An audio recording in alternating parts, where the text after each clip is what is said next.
Alors, bonjour, messieurs. Salut, Ian. Comment ça va? Bonjour. Ça va bien?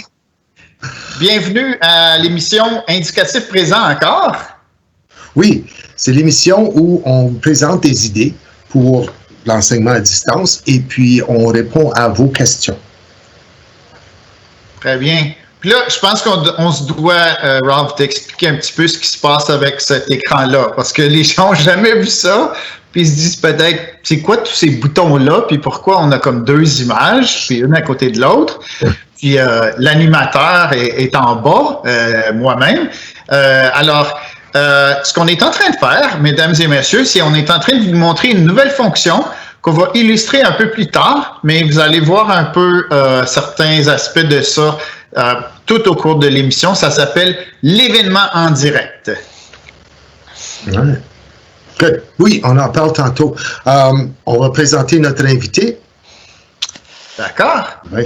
Bonjour, c'est Salim Diani, qui est notre collègue au service pédagogique. Et puis, Salim veut nous expliquer aujourd'hui des activités pour Flipgrid. Vous vous souvenez, dans l'autre émission, la semaine dernière, nous avons eu Joanie Girard, qui était notre invitée, pour expliquer un petit peu comment Flipgrid fonctionne. Mais c'était vraiment juste comme un survol pour dire, OK, il y a des réglages de sécurité, il y a ci et ça que tu peux faire avec. On a pensé d'inviter Salim parce qu'il a des activités pour les élèves déjà montées dans Flipgrid. Alors, ça va vous donner une meilleure idée, je pense, de qu'est-ce que Flipgrid peut faire en tant que plateforme. Alors, Salim, sans plus tarder, à toi. Bon, si tu veux partager ton écran, dis à Ian, il va changer le... Hein? Parfait. Déjà, premièrement, bonjour à vous, puis merci de m'avoir invité. Et donc, comme l'a dit Ralph, oui, la semaine dernière, j'avais publié une vidéo d'environ 6 ou 7 minutes où est-ce que je présentais 5 activités qu'on pouvait faire avec Flipgrid. En fait, j'ai pensé à ça à partir du moment où je me suis dit comment les gens vont faire pour accumuler des preuves d'apprentissage. Puis ça fait déjà un ou 2 ans qu'on pousse Flipgrid dans les salles de classe pour expliquer que c'est une très bonne façon de cumuler des preuves d'apprentissage, faire de l'observation. Ça peut même être une forme de substitut pour l'entrevue. Puis tout ça en gardant les élèves engagés et faire collaborer aussi les élèves. Okay. Et je t'arrête là juste pour faire une petite parenthèse pour ceux qui ne le savent pas. Flipgrid, c'est une plateforme où les élèves peuvent s'enregistrer pour une réponse à une question que l'enseignant ou l'enseignante a posée. Et puis, ça peut être une question de contenu, ça peut être une question d'opinion et tout ça. Et les élèves répondent avec une vidéo qu'ils enregistrent d'eux-mêmes. Alors, ça peut être avec un appareil mobile, ça peut être avec l'ordinateur. Et puis là, on verra dans le Flipgrid du prof toutes les réponses de tout le monde en séquence. Donc, je ferme la parenthèse, mais juste pour ceux qui ne savent pas comme de quoi on parle, parce que, bon, en tout cas, continue. Voilà, c'est ça, exactement. C'est un outil d'enregistrement vidéo, puis ce qui est bien, c'est qu'on peut voir tous les élèves sur un sujet spécifique, et les élèves ont aussi la chance de répondre aux autres élèves, et nous, on a la chance de donner des rétroactions, soit à l'écrit, soit aussi sous forme vidéo. Et donc, on peut l'utiliser de façon très simple, où est-ce que l'enseignant peut demander, par exemple, que l'élève explique un concept mathématique, par exemple. Mais on peut aller plus loin dans la créativité, et là, c'est là que ça peut devenir super intéressant. Et si vous voulez bien, je peux vous présenter quelques petites activités qu'on risque de préparer pour les semaines à venir, mais on peut avoir un petit sneak peek. Excusez-moi l'anglicisme. Est-ce que je peux partager mon écran? Oui, avec le même bouton qu'habituellement. Puis moi, je vais être capable de l'afficher sur un des moniteurs qu'on a. Oui, je le vois. Oui, je le vois sur mon bureau. Super. Donc ici, ce que vous voyez, c'est mes grids à moi avec mon compte personnel. J'ai différents grids.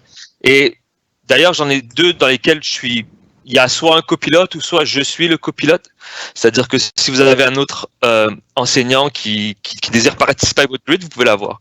Je vais juste montrer rapidement ce qu'on a commencé à préparer. Ici,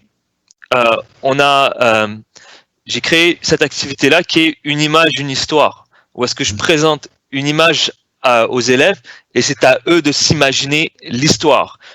le petit twist, si vous voulez, dans ce petit truc-là, c'est que cette image-là, elle est reliée à un vrai récit. Fait que je leur demande de s'imaginer l'histoire et ensuite d'aller visionner l'activité de leurs amis pour voter pour celui qui aurait l'histoire qui se rapprocherait le plus de la vraie histoire. Et la semaine suivante, on peut lire l'histoire aux élèves et de cette manière-là, ils deviennent un peu plus engagés dans la modélisation de la lecture. Ça, ce serait un exemple d'activité. Sinon, ici, on en a un qui s'appelle énigme géographique, où est-ce qu'on va demander aux élèves de créer leur propre énigme sur une ville ou un pays francophone. Et par la suite, ils vont venir le placer sur une image interactive. Dans ce cas-ci, j'avais choisi le Padlet. Ça pourrait être un autre truc qu'on pourrait discuter une autre fois. Et là, donc chaque élève a ses énigmes pour un pays qui est choisi parmi une liste de pays. Et une fois que c'est fait et que toutes les vidéos sont faites, ben les élèves vont écouter les énigmes de chacun et essayer de deviner ces pays-là et de les placer sur la carte du monde qui leur a été partagée. Donc c'est une bonne façon de pas seulement faire une vidéo, mais aller encore plus loin que ça pour favoriser la collaboration. Et par la suite, l'enseignant peut aller revisionner ça et selon des critères qu'il aura préétablis, ben il pourra évaluer ces élèves-là. Ouais, Salim, je remarque que tu utilises Flipgrid en combinaison avec d'autres choses aussi, parce que cette fois-ci, ça dit dans un Padlet, l'autre avant, ça disait dans un OneNote. Donc, c'est pas juste Flipgrid tout seul. Là, tu peux combiner ça avec d'autres sortes de plateformes là, pour avoir une expérience plus totale, c'est ça? Exactement. Et donc, on peut mettre des ressources, on peut rajouter des ressources, des liens pour les élèves si on a besoin de leur donner soit des ressources supplémentaires ou simplement une modélisation. Je peux vous le montrer sur un des grids que j'avais l'année précédente. Donc, ça, c'est un grid où est-ce que les élèves ont clairement travaillé dessus. Celui pour les mots de vocabulaire ici. Donc ici, je demandais aux élèves de faire une petite scénette basée sur un mot de vocabulaire nouveau qu'on a appris durant l'année. Et ce que j'ai fait, c'est ce que vous voyez ici, j'ai mis des exemples que j'avais placés sur des liens non répertoriés de YouTube. Et ça, c'est des exemples de mes élèves des années précédentes. Okay. Et donc, comme ça, ils peuvent voir, regarde ce que les élèves dans les années précédentes ont fait. Et ça peut t'aider à faire la tienne aussi. Et par la suite, les élèves ont commencé à faire leur propre vidéo.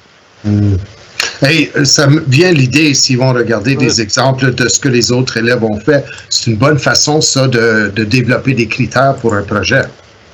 Absolument. Parce que là, tu as un exemple concret de qu'est-ce qu'ils doivent faire.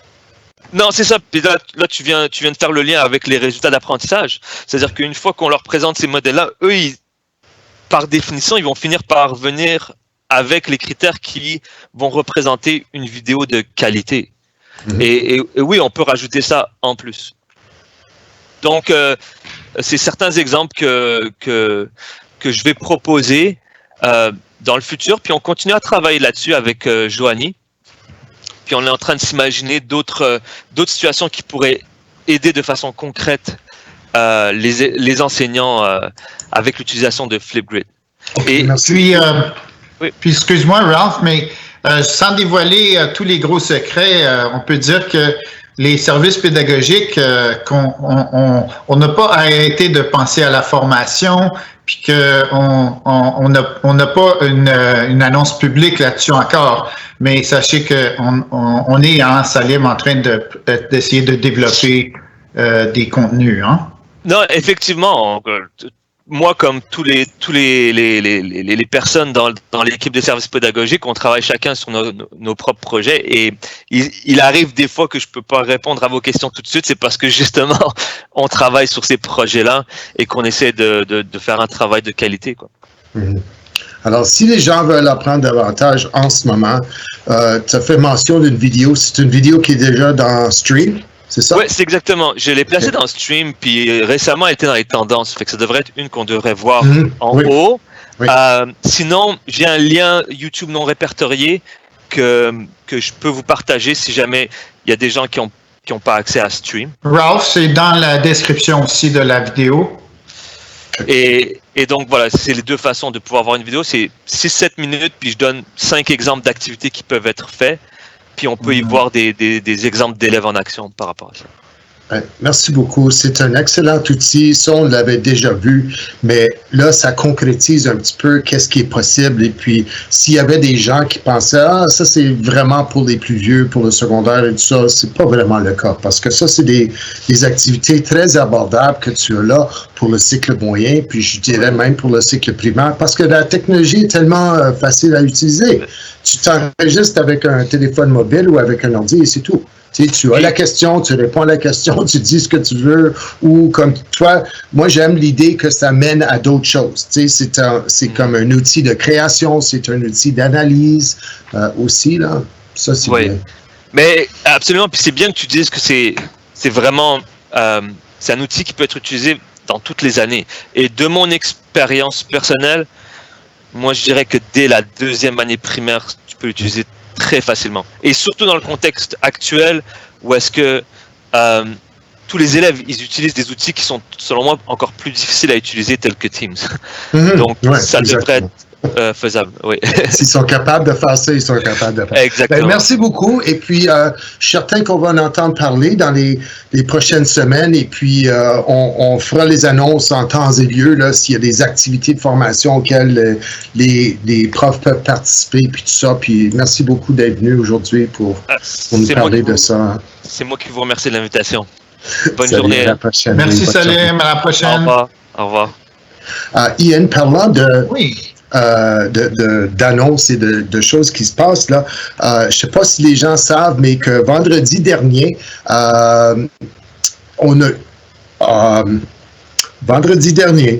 les dames de toute la classe ont eu leur premier balado depuis longtemps.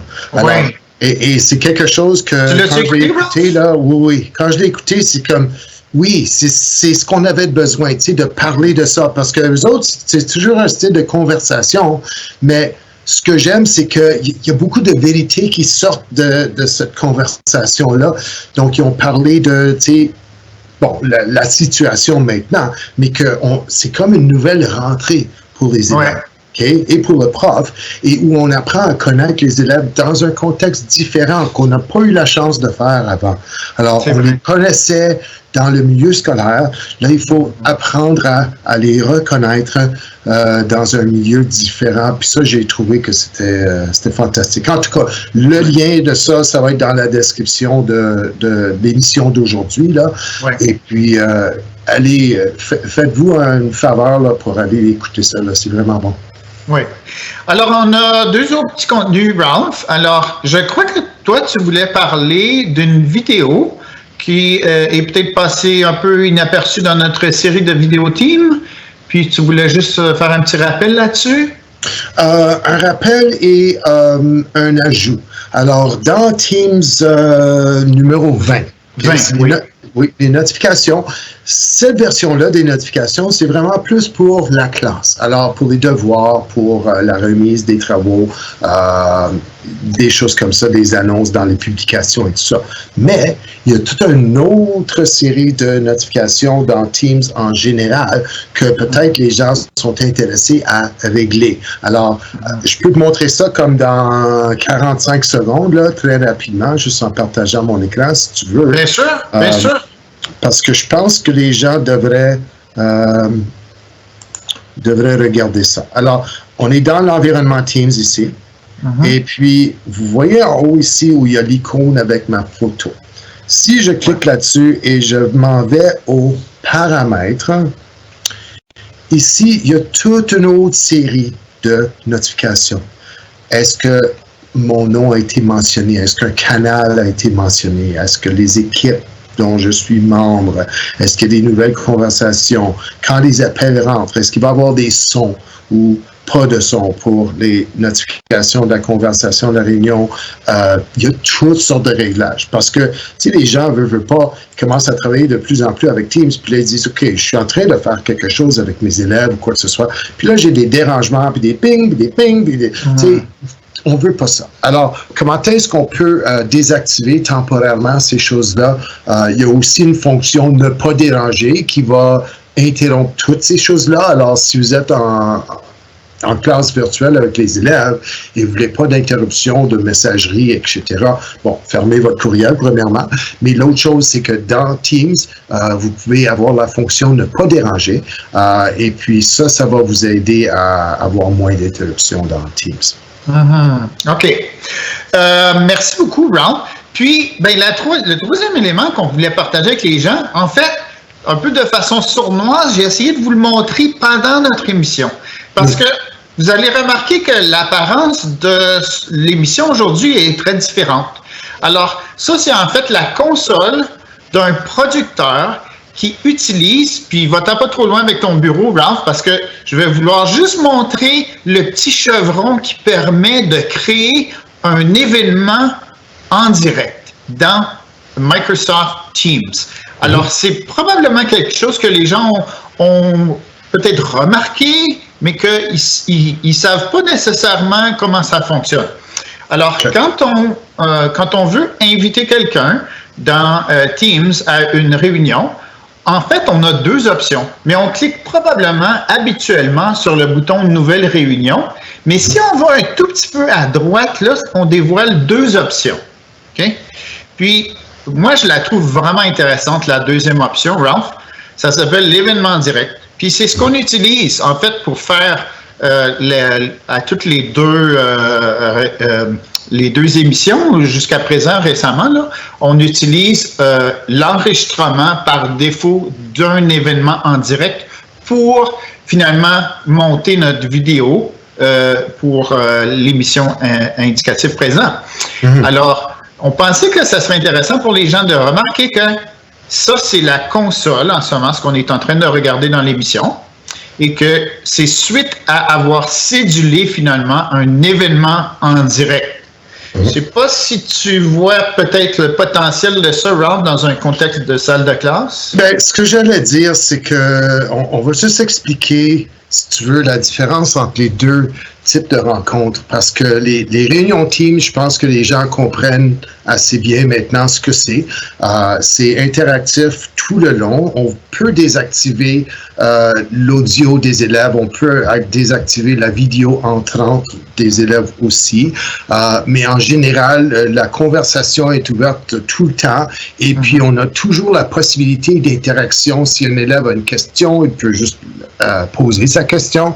Le prof peut l'entendre, peut répondre et tout ça. Maintenant, l'autre format possible, qui est l'événement en direct, c'est un petit peu différent dans le sens que c'est moins interactif des mêmes façons là, que la réunion. Donc, l'événement en direct, c'est vraiment plus pour un auditoire qui va écouter une présentation un peu plus formelle et il y aurait une période de questions suite à la présentation, mais les questions ne sont pas à l'oral, les questions sont par écrit. Et puis, il y aurait le présentateur, mais il y aurait aussi peut-être un modérateur qui peut dire, OK, nous avons une question provenant de telle personne, ou voici la question, puis on pose la question, puis la personne qui présente peut répondre à cette question-là. Laisse-moi t'interrompre, Ralph, parce que sur mon écran, là, je viens juste d'ajouter la conversation de la réunion. Okay. Là, on voit que comme tous les éléments d'une réunion Teams sont encore là, sauf finalement l'interruption potentielle de l'élève qui pourrait peut-être prendre la parole ou bien faire peut-être un partage d'écran. Oui, c'est ça. Et puis, l'autre différence intéressante, c'est dans les nombres. Alors, je ne sais pas si vous êtes au courant, mais dans une réunion Teams, on peut avoir jusqu'à 250 personnes, des participants. On ne peut pas avoir 250 présentateurs, mais on peut avoir 250 participants. Donc, s'il y a des événements, disons qu'une direction d'école ou un groupe de profs aimerait rassembler un plus grand groupe d'élèves, ça, c'est possible. D'accord? Alors, on peut aller jusqu'à 250. Maintenant, si on parle de l'événement en direct, là, le potentiel est encore plus grand. Parce qu'il y a moins de bandes passantes va-et-vient avec, parce que c'est en mode présentation la plupart du temps, en mode de diffusion, on peut avoir jusqu'à 10 000 participants en même temps. Donc là, ça ouvre des possibilités pour avoir des rassemblements de jeunes de plusieurs écoles, de peut-être avoir un événement de communication où on veut que toutes les écoles soient représentées dans une réunion live dans Teams, avec un événement direct comme ça. Et puis, on peut avoir jusqu'à 15 événements directs en même temps, avec une limite de durée de 4 heures pour chaque événement. Ben, c'est super, ça. Puis là, on se pratique, là. Là, on est en train d'utiliser ça pour un peu comme se redire. Les gens voient que c'est pas si compliqué que ça, n'est-ce pas? Parce que quand tu veux... Non, l'interface, finalement... Oui, tu me mets en plein écran. Si je partage mon écran, tu choisis ça. Donc, ils ont vu tout le va-et-vient là, quand Salim était ici et tout ça. Donc, c'est vraiment pas très difficile à gérer. Sauf que, tu sais, si tu présentes et tu gères en même temps, il faut que tu t'habitues. Là. Ça, c'est vraiment du multitâche. Là. Mais c'est comme toute autre plateforme, faut l'essayer pour l'apprendre. C'est la pratique qui est vraiment essentielle. Mais une fois qu'on s'est pratiqué, c'est vraiment pas sorcier. Alors, on vous encourage à essayer la présentation en direct qui est disponible juste à côté de créer une réunion Team. Et ça pourrait remplacer potentiellement même votre rencontre, même si c'est sûr que l'interactivité est un peu diminuée. Mais je vous encourage à l'essayer. Oui, c'est une solution possible pour certaines choses, là, mais n'oublie pas qu'on ne peut pas en avoir plus que 15 à la fois. Donc, si tout le monde commence à l'essayer, on va avoir des problèmes. Alors, mais pour un événement planifié, c'est vraiment quelque chose qui est vraiment pour un plus grand groupe, là, pour plus de 250 personnes, ça demeure une option. Pour l'enseignement régulier, je ne sais pas, là, mais ça vaudrait la peine si vous planifiez peut-être avoir un événement pour toute l'école, de le mettre à l'essai avec votre petit groupe d'élèves. Ralph, avant de quitter, là, je pense que maintenant qu'on a commencé à faire notre planification, qu'on pourrait peut-être donner un petit avant-goût de ce qui s'en vient plus tard cette semaine. Est-ce qu'il y a une des choses là, qu'on planifie que tu voudrais peut-être libérer comme information, un petit avant-goût de ce qui s'en vient cette semaine? Absolument. Notre collègue Lotfi Jemai va être ici demain pour nous parler de Minecraft et comment ça peut être utilisé avec les élèves dans le contexte où nous nous trouvons en ce moment-là. Et puis, parce que vous n'êtes pas sans savoir que Minecraft, ça appartient à Microsoft, donc c'est un outil Microsoft. Il y a une version pour l'éducation qui est très intéressante pour les élèves. Et puis, il y a une possibilité de coordonner des activités et tout ça. Donc, lui, il va nous en parler un petit peu plus, mais je voulais le mentionner aujourd'hui parce que il y a aussi Dominique Tremblay qui donne des webinaires cette semaine sur l'utilisation de Minecraft. Toi, tu as assisté ce matin au webinaire, Ian? Oui, okay. Puis c'est vraiment bien. On encourage les profs à aller s'inscrire pour savoir comment utiliser les premiers pas dans Minecraft. Exactement. Bon, alors ça c'est la fin d'une autre émission. Wow, c'était chargé aujourd'hui. C'est-tu juste moi là ou on a comme beaucoup de contenu aujourd'hui? Ah, j'ai l'impression que oui, hein. Oui, c'était. Va falloir coupe. Non, je pense pas. Les gens méritent de voir tout ça. Là. Je pense qu'il y a de la bonne information, comme toujours. Et puis, on se revoit demain, toi et moi, et puis l'auditoire aussi, ceux qui veulent se joindre à nous. Et puis, c'est ça, d'autres idées, d'autres questions. À demain. Très bien, merci tout le monde. À demain.